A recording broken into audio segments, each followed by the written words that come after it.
we die. Gotta lose it to miss it, then harder to admit it, 'cause your love still want it.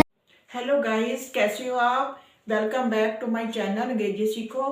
तो मैं आपको prepositions के बारे में बता रही थी। प्रेपोजिशंस जो कि नाउन और प्रोनाउन से पहले आती हैं और उनके बारे में ज़्यादा हमें इंफॉर्मेशन देने के लिए। तो जो प्रेपोजिशंस होती हैं वो टाइम प्रेपोजिशन हम डिवाइड कर लेते हैं। तो टाइम प्रेपोजिशंस, प्लेस प्रेपोजिशंस और डायरेक्शन प्रेपोजिशंस। जो मैंने टाइम जो मतलब कि टाइम प्रपोजिशंस के बारे में बताया था पिछले वीडियो में, आप उन्होंने उसे अच्छी तरह से देख सकते हो, जहाँ पे मैंने इन, ऑन और एट जो टाइम प्रपोजिशन के बारे में डिटेल में बताया था। आप मेरे पिछले वीडियो में आप इसको देख सकते हो। तो आज मैं जो सेकंड टाइप है प्लेस प्रपोजिशंस की, वो बता रही हूँ। जो प्लेस प्रपोजिशंस होती हैं, place preposition give us information where somebody or something is located। जो prepositions, प्लेस prepositions होती हैं वो हमें किसी चीज के बारे में या किसी व्यक्ति के बारे में बताती हैं कि वो उस टाइम कहाँ पे लोकेटेड है, कहाँ पे है वो है, उसकी पोजीशन के बारे में बताती हैं कि किस जगह पर वो है, कोई भी चीज या कोई भी व्यक्ति।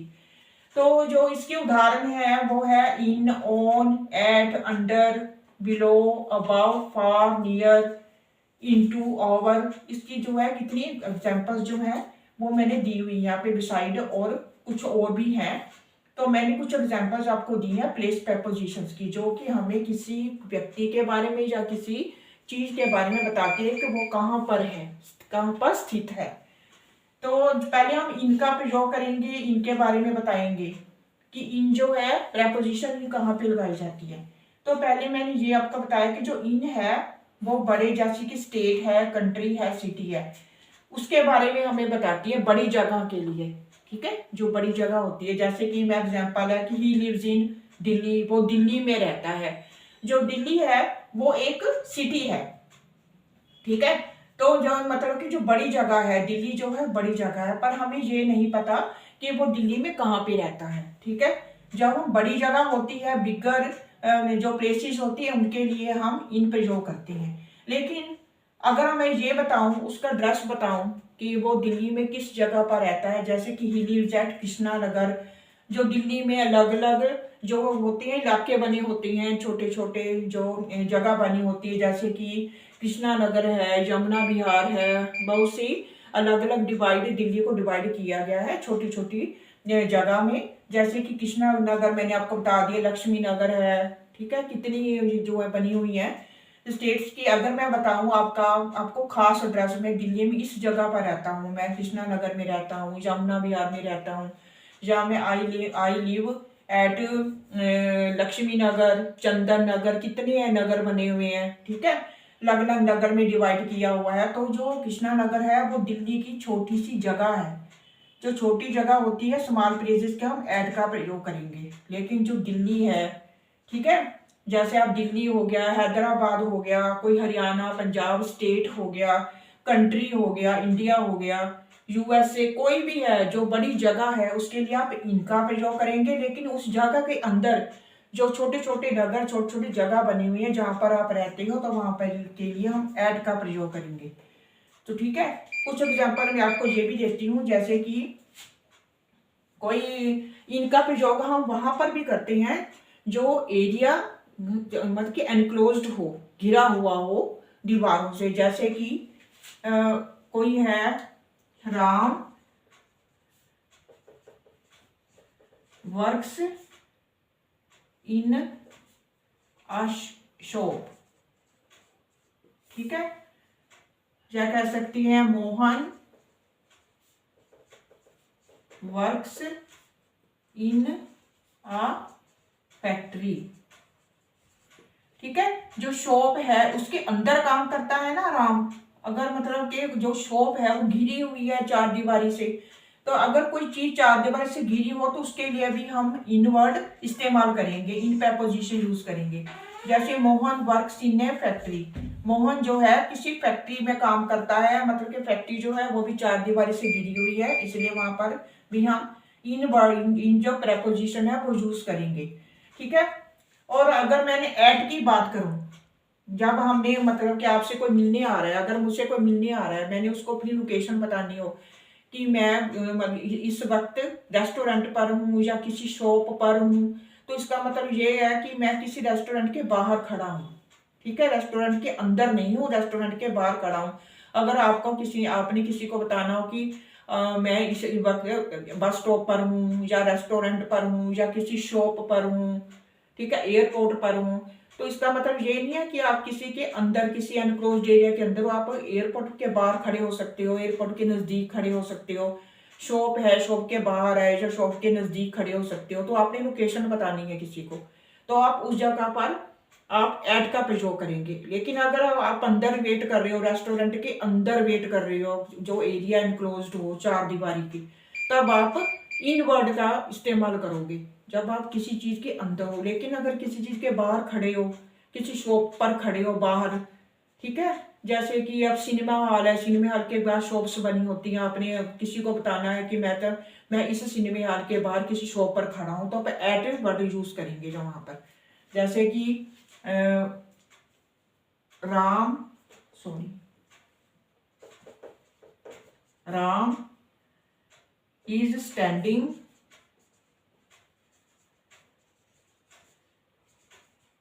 एट द शॉप, या ऐसे भी लिख सकते हो शॉप पर खड़ा है, या ऐसे लिख सकते हो एयरपोर्ट पर खड़ा है, एयरपोर्ट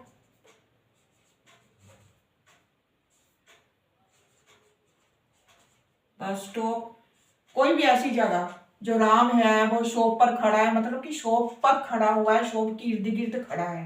ठीक है, जैसे बोल सकती हो एयरपोर्ट यूज कर सकती हो, बस स्टॉप, रेस्टोरेंट भी यूज कर सकती हो आप।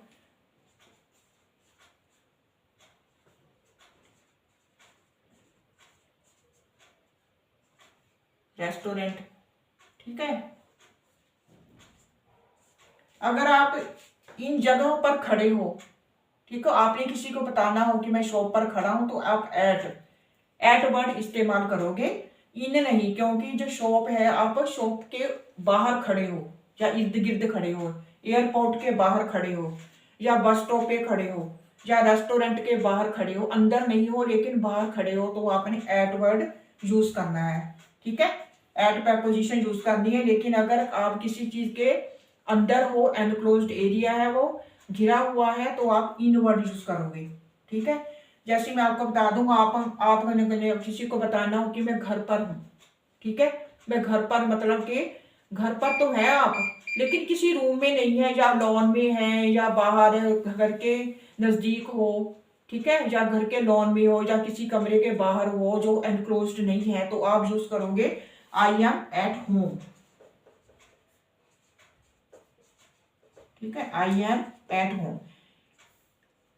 अगर आप घर के अंदर हो, घर के किसी रूम के अंदर हो, I am in the room, मैं तो आप रूम के लिए इन वर्ड यूज करोगे। लेकिन एट हो, आप घर पर हूं, आप लॉन में भी हो सकते हो, कमरे के बाहर भी हो सकते हो, तो ठीक है, आप यहाँ पे एट वर्ड यूज करोगे। लेकिन अगर आपने कहना हो कि I am in the room, मैं कमरे के अंदर हूँ, घर पर मैं किसी कमरे के अंदर हूँ, कोई खास कमरा है आपका, तो आप यूज करोगे आई एम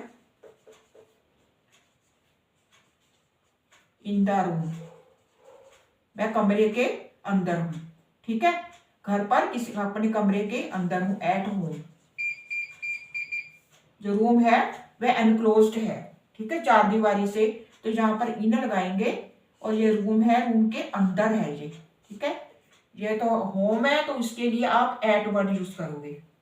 ठीक है, ये आपको मैंने अभी समझाया है इन और एट। जो एट है वो स्मॉल प्लेसेस के लिए यूज किया जाता है, जो इन है वो बड़े बड़े शहरों के लिए, स्टेट के लिए, हरियाणा पंजाब जैसा स्टेट है, कंट्री है, वो बड़ी इंडिया है, कोई भी कंट्री ले सकती हो आप, अमेरिका, यूएसए, कोई भी ले सकते हो। और सिटी जो है, जैसे दिल्ली है, हैदराबाद है, कोई भी बड़ी सिटी हो, तो इन, अगर उस बड़ी सिटी के अंदर कोई छोटा सा नगर बना हो, जहां पर अपने अपने घर के एड्रेस बताना हो किसी को कि मैं हैदराबाद में इस जगह पर रहता हूँ, या दिल्ली में इस नगर में रहती हूँ, तो आपने वहां पर एट लगाना है। लेकिन दिल्ली के लिए, बड़ी जगह के लिए इन, और छोटी जगह के लिए आपने एट वर्ड यूज करना है। ठीक है। और मैंने ये भी बता दिया कि जो एनक्लोज्ड एरिया है जो चार दीवारी से घिरा हो उसके लिए भी हम इन यूज करेंगे।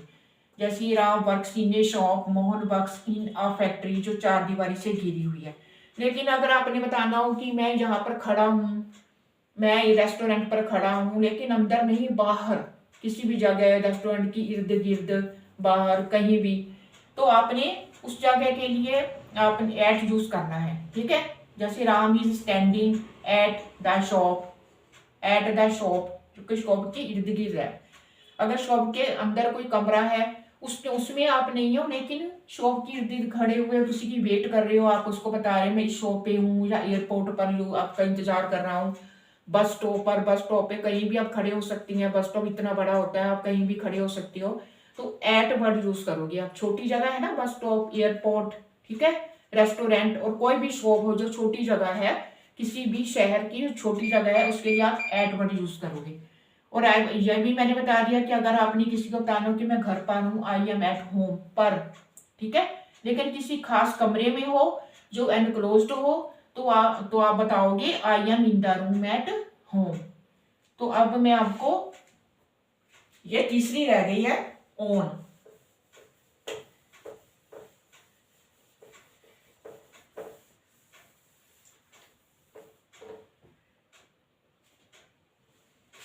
थर्ड प्रपोजिशन है ओन।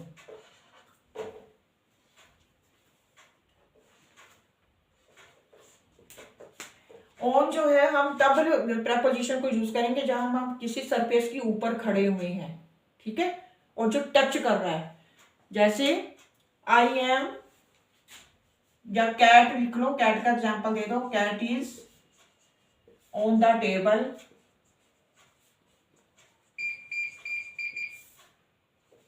आई एम स्टैंडिंग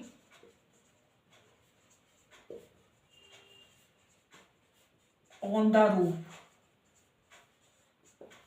जब हम उस चीज के लिए इस्तेमाल कर रहे हो जिसके साथ हम टच हो रहे हो, जैसे कि कैट है वो टेबल के ऊपर है, ऑन द टेबल, वो टच कर रही है ना, कैट टेबल के सरफेस को टच कर रही है, तो हम यहाँ पे ऑन का इस्तेमाल करेंगे। जैसे आई am standing on the roof, मैं रूफ के ऊपर हूं, के ऊपर, तो यहाँ पर भी हम ऑन द रूफ, क्योंकि छत के साथ हम जो हमारे पैर हैं वो टच हो रहे हैं, ठीक है, तो इसके लिए भी हम बोलेंगे आई am standing on the roof. तो मैंने एक बात और आपको बतानी थी इन और एट के बारे में। जैसे हम चेयर है, चेयर के ऊपर बैठते हैं, जैसे चेयर है, ठीक है, कोई चेयर है, ये है चेयर की बैक है, ठीक है, ये है चेयर। जैसे आपको कई बार ये होता है कि हम यहाँ पे आई एम सिटिंग, क्या लिखना है, यहाँ पे इंदा लिखना है या एट लिखना है, क्या लिखना है, तो यहाँ पे अगर तो जो चेयर है उसकी बैक है, ठीक है, ये चेयर की बैक है, ये इसकी आर्म से बनी हुई है, ठीक है। हम जब चेयर के अंदर हम बैठते हैं तो इधर आर्म्स है, हम तो सीधे बाहर से निकलेंगे ना, इधर जैसे आर्म्स बनी हुई है, पीछे बैक है। जब भी हम बैठेंगे तो एक साइड से बैठेंगे ना, तो यहाँ पे हमें इस्तेमाल करेंगे I am sitting in the chair,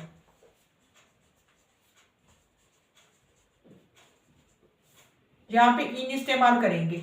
लेकिन अगर इसकी जो बैक बनी हुई है, आर्म्स बनी नहीं हुई, जैसे कि ये चेयर है, ठीक है, सिर्फ इसका बैक बना हुआ है, ये चेयर है, ये इसकी बैक है, लेकिन इसकी आर्म्स नहीं है, ठीक है, तो हम इधर से उठ सकते हैं, इधर से उठ सकते हैं, क्योंकि आर्म्स तो बनी नहीं हुई। तो यहाँ के लिए हम इस्तेमाल करेंगे आई एम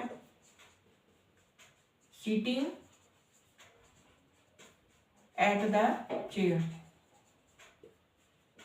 ठीक है, क्योंकि जो सिटिंग एट जहाँ पर जगह जहाँ पे आर्म्स नहीं बनी है, हम कहीं से भी उठ सकते हैं, बैठ सकते हैं, तो वहां पर एट। लेकिन अगर हम अंदर चेयर के अंदर बैठे हैं, जैसे कि आसपास आर्म्स है, पीछे बैक है, तो यहाँ पर हम बोलेंगे I am sitting in the chair, ठीक है, क्योंकि हम चेयर के बिल्कुल अंदर हैं, हमारे आसपास चेयर आर्म से बनी हुई है और पीछे बैक है। लेकिन जब इधर ऐसी चेयर हो जहाँ के आसपास हमारे आर्म्स ना बनी हुई, कुछ ऐसी भी चेयर्स होती है सिर्फ बैक बनी होती है, तो वहाँ पर हम एट का इस्तेमाल करेंगे। ठीक है, I am sitting at the chair, या अभी ये भी हो सकता है I am sitting on the chair को कि हम टच कर रहे हैं, लेकिन इस आर्म्स वाली के जो जो कंडीशन हो वहाँ पर इन इस्तेमाल करेंगे।